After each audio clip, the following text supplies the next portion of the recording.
Good day, I'm Andrea Chisholm and this is your JIS News for Thursday, September 10. Residents of the Longville Park housing development in Clarendon will be getting a permanent police post in early 2016. Cabinet recently approved a $72.2 million contract for C&D Construction and Engineering Limited to build the new police station. The National Housing Trust, which is responsible for the Longville Park development, and the Jamaica Constabulary Force have agreed on the need for a permanent police presence in the Longville Park community to enable the police to be more responsive to the security concerns of the residents. The Information Minister gave the update at a Jamaica House media briefing in Montego Bay last Friday. She said the police station would be built on 2 acres of land. It should be completed within the next 6 months. In the meantime, Cabinet has also approved the establishment of a regional office for the Firearm Licensing Authority FLA in Mandeville.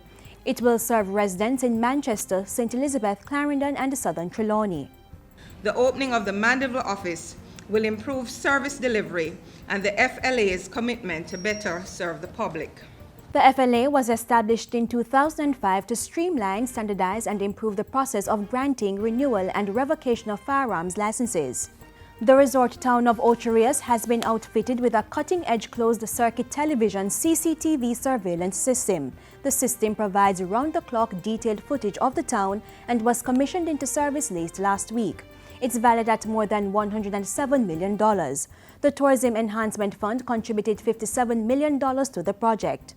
Our tourism master plan mandates that the TF ensures the full development of our traditional resort areas.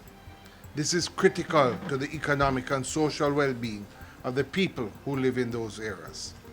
National Security Minister Peter Bunting says this project is part of government's commitment to make greater use of technology as a deliberate strategy to reduce crime and violence.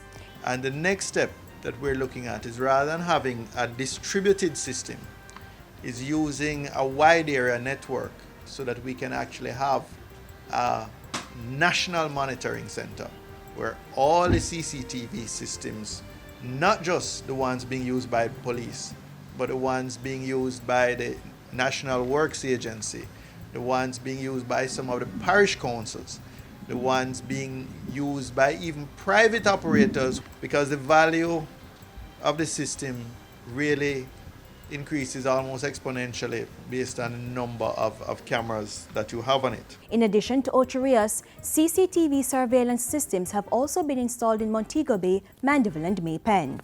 Finance Minister Dr. Peter Phillips is leading a delegation to China from September 9 to 15 to participate in the Ministerial Seminar on Sustainable Economic Development for Developing Countries. While in China, Dr. Phillips will also have a series of meetings with authorities in the Chinese government as well as officials in firms involved in overseas investments. He will hold discussions on existing loan agreements, possible future financing opportunities, and the broader economic and financial relations between Jamaica and the People's Republic of China. Minister Phillips is accompanied by Financial Secretary Devon Rowe, DBJ Managing Director Milverton Reynolds, Technical Advisor Helen McIntosh, and Head of the IMF Coordination and Implementation Unit in the Finance Ministry, Judith Green. The estimated cost of the delegation's visit is $9.6 million. And finally, Education Minister Ronald Thwaites is encouraging educators to play a more supportive role in the lives of students. The minister insists that teachers and principals should use their post not only to educate but also to mentor. Today I ask for a remembrance of the mentorship that each of you is obliged in your consciences as well as by your post in the school. So please let no child be left behind in terms of your efforts to keep contact with the home, however difficult, however shaky that contact or those persons may be.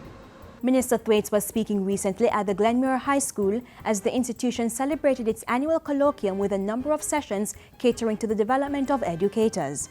And that's it for JIS News today. I'm Andrea Chisholm. Thank you for watching.